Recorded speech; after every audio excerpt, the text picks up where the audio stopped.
क्या आपने कभी सोचा है कि अगर तीसरा विश्व युद्ध शुरू हो तो वो किस जगह से शुरू होगा? रूस यूक्रेन, नॉर्थ कोरिया, चीन Taiwan? No. Welcome to the middle east where ancient civilization, परमाणु महत्वाकांक्षाएं और धार्मिक कट्टरता का एक विस्फोटक कॉम्बो तैयार बैठा है। और इस बार इसराइल और ईरान के बीच जो भयंकर टक्कर चल रही है वो अब सिर्फ बॉर्डर पर गोलीबारी नहीं है, यह अब एक ऐसा युद्ध बन चुका है जो दुनिया को दो हिस्सों में बांट चुका है। और हाँ, इसमें भारत भी एक साइलेंट प्लेयर की तरफ फंसा हुआ है। अब आप सोच रहे होंगे कि ये कोई फिल्म की स्क्रिप्ट है क्या, पर नहीं भाई, ये आज की हकीकत है। ये जंग अब सिर्फ दो देशों की लड़ाई नहीं रही, ये दो सभ्यताओं की लड़ाई बन चुकी है। एक तरफ यहूदी ईसाई सभ्यता का प्रतिनिधित्व करता इजराइल, दूसरी तरफ इस्लामिक दुनिया का दम भरता ईरान। ये वही जगह है जहां टैंक से पहले ट्वीट चल रहे हैं, मिसाइलों के साथ साथ मीम्स वायरल हो रहे हैं और प्रोपोगेंडा वारफेयर ने सबको बौरा रखा है।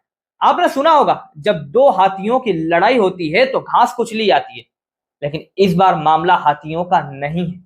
इस बार दो सभ्यताएं आमने सामने हैं और इस बार घास दुनिया है, जिसमें आप और हम भी शामिल है। जी हाँ, मैं बात कर रहा हूं उस जंग की जो आज ईरान और इजराइल के बीच नहीं बल्कि इतिहास और भविष्य के बीच छिड़ चुकी है। और अगर आपने अब तक इस जंग को सिर्फ दो देशों की लड़ाई समझा है तो जनाब, आज की वीडियो आपकी आंखों खोलने वाली है। अब सुनिए, ये जंग टैंक और मिसाइलों से लड़ी जा रही है, ये सबको पता है, लेकिन असली लड़ाई है विचारों की, धर्म की, ताकत की, इतिहास की। और इस बार मैदान सिर्फ रेगिस्तान नहीं बल्कि ट्विटर है, व्हाट्सएप है, न्यूज चैनल्स है। ये वो युद्ध है जहां मिसाइल से ज्यादा घातक है माइंड गेम्स, और जहां हर देश एक मोहरा बन चुका है, कोई खुलकर तो कोई पर्दे के पीछे। दरअसल इसकी शुरुआत हुई 13 जून 2025 को, जब इसराइल ने एक झटके में तेहरान, इस्फहान और फोर्डो जैसे शहर में ईरान के परमाणु ठिकानों पर हमला कर दिया। ऐसा लगा जैसे इसराइल ने कहा हो, सरप्राइज, हम आए हैं अपोक्लिप्स लेकर। इस हमले में 9 परमाणु वैज्ञानिक, 138 ईरानी नागरिक और IRGC के बड़े कमांडर हुसैन सलामी मारे गए। इसराइल का कहना था कि ईरान का न्यूक्लियर प्रोग्राम अगर अब नहीं रोका गया तो दुनिया खतरे में पड़ जाएगी, यानी हमने दुनिया को बचा लिया। You are welcome. लेकिन भाई, ईरान भी कोई सोशल मीडिया ट्रोल नहीं था जो जवाब न देता। पलटवार हुआ, और ऐसा हुआ कि 150 से ज्यादा बैलिस्टिक मिसाइलें और दर्जनों ड्रोन सीधे इसराइल के शहरों पर टूट पड़े। तेल अवीव का एयरपोर्ट, डिफेंस हेडक्वार्टर्स और परमाणु ठिकानों को टारगेट किया गया। इसराइल में सायरन बजने लगे, लोग बंकरों में भागने लगे और सोशल मीडिया पर लोग पूछने लगे, क्या आयरन डोम वाकई आयरन है ना, या सिर्फ एल्यूमिनियम फॉइल? जी हाँ, जैसा मैंने बताया, 150 से ज्यादा बैलिस्टिक मिसाइलें इसराइल की छाती पर दाग दी गई। तेल अवीव से लेकर हैफा तक हर शहर में सायरन बजा, लोग बंकरों में भागे, बच्चे रोए, सड़कों पर मलबा बिछा पड़ा था, और वही खड़ा था दुनिया का सबसे मशहूर मिसाइल डिफेंस सिस्टम, आयरन डोम। कुछ ने कहा कागज का शेर है, कुछ ने कहा हीरो है, लेकिन सच्चाई, दोनों तरफ की प्रोपोगेंडा मशीनें अब फुल स्पीड में है। ईरान ने सोशल मीडिया पर इसराइल की तबाही के वीडियो शेयर किए और इसराइल ने कहा यह सब झूठ है, हमारी डिफेंस सिस्टम ने 95% मिसाइलों को हवा में ही उड़ा दिया। मगर असली लड़ाई अब इस बात की नहीं रही कि कौन कितना सही है, बल्कि इस बात की है कि कौन अपनी बात जोर से कह पा रहा है, किसका नैरेटिव ज्यादा बिक रहा है। और दोस्तों, यही है इंफॉर्मेशन वारफेयर। ईरान कह रहा है हमने इसराइल की हवा निकाल दी, इसराइल कह रहा है 150 में से 147 मिसाइलों को हमने हवा में ही पकड़ लिया। और दुनिया सोच रही है कि यह लड़ाई मिसाइल्स की है या माइंड गेम्स की।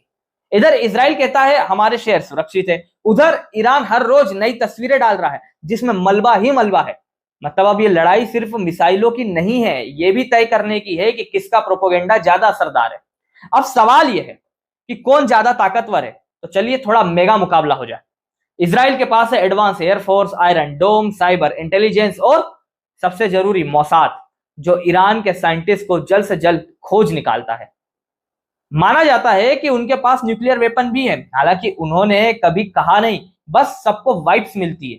लेकिन इसराइल की दिक्कत यह है कि वो छोटा है, भूगोल के मामले में और भी, सांस लेने की जगह के मामले में भी, और लंबी जंग में इसराइल पर ज्यादा असर पड़ता है क्योंकि वहां हर मिसाइल सीधा घर के ऊपर गिरती है।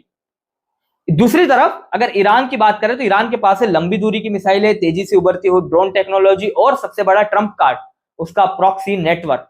हिजबुल्ला, हमास, हुती, एकदम एवेंजर्स असेंबल वाली वाइब्स आ रही है।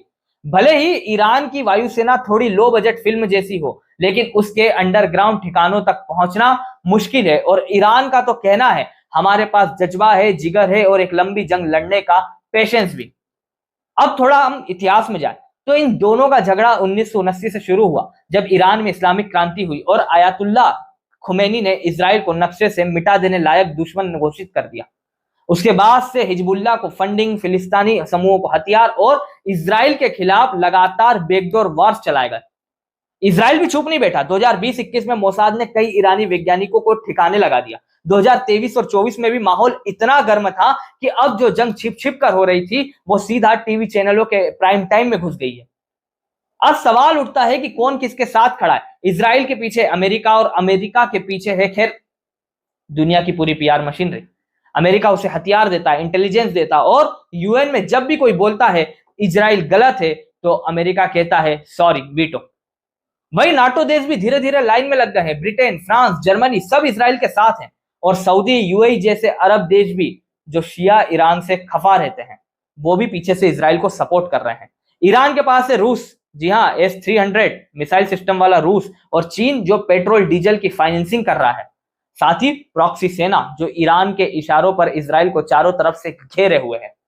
अब बड़ा सवाल आता है कि हम इतनी पंचायत क्यों कर रहे हैं और इस पूरे मामले में भारत कहां है। साफ बात है कि इस पूरी महागाथा में भारत कहां है।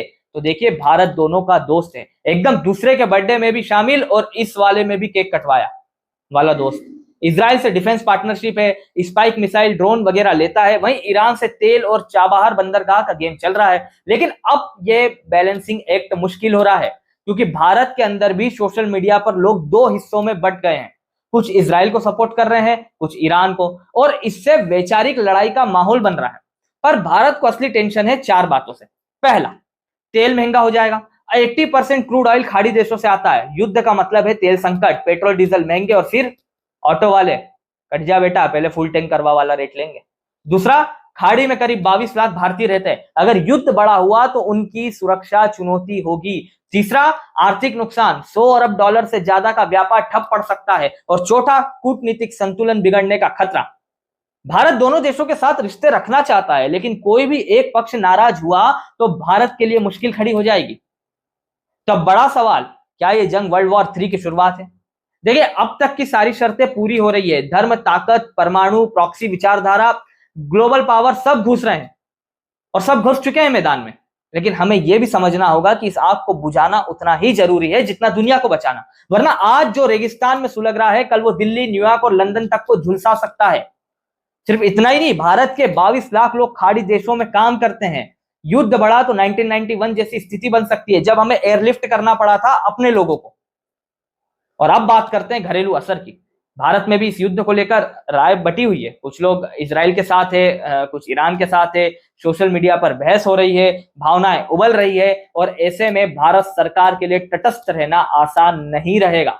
भारत को चाहिए कि वो रूस, वेनेजुएला जैसे देशों से ऊर्जा सुरक्षा के लिए विकल्प तलाशे, प्रवासी भारतीयों की सुरक्षा के लिए एडवांस प्लान बनाए और सबसे बड़ी बात, कूटनीति के जरिए दोनों से रिश्ते संभाले। क्योंकि अगर भारत एक तरफ गया तो उसका असर सिर्फ विदेश नीति पर नहीं बल्कि देश के अंदर सामाजिक ताने बाने पर भी पड़ेगा। तो अब सवाल यही है, क्या यह युद्ध 3rd वर्ल्ड वॉर का ट्रिगर बन सकता है? जवाब है, यह सिर्फ इस पर निर्भर नहीं करता कि ईरान या इजराइल क्या करेंगे। यह इस पर निर्भर करता है कि उनके समर्थक देश अमेरिका, रूस, चीन, सऊदी, फ्रांस और बाकी दुनिया कैसे प्रतिक्रिया देते हैं। और अगर इनमें से किसी एक ने भी गलत कदम उठाया तो रेगिस्तान की आग वर्ल्ड मैप को जला सकती है। अब आपके लिए सवाल है, क्या आप मानते हैं कि यह सभ्यताओं की लड़ाई है या सिर्फ 2 सरकारों की जीत? क्या भारत को खुलकर किसी एक पक्ष का समर्थन करना चाहिए या नहीं? और अगर हाँ तो किसका? नीचे कमेंट में लिखिए, अपनी राय दीजिए। और हाँ, ये डिबेट जितना जरूरी है उतना ही जरूरी है इसका सुलझा हुआ होना। वीडियो अच्छा लगा हो तो लाइक कीजिए, शेयर कीजिए और सब्सक्राइब जरूर करिए। फिलहाल के लिए हम इतना ही कहेंगे कि ये सिर्फ जंग नहीं है, ये इंसानियत की असली परीक्षा है। एक नए वीडियो के साथ आप सभी से जल्द मुलाकात होगी। धन्यवाद। जय हिंद।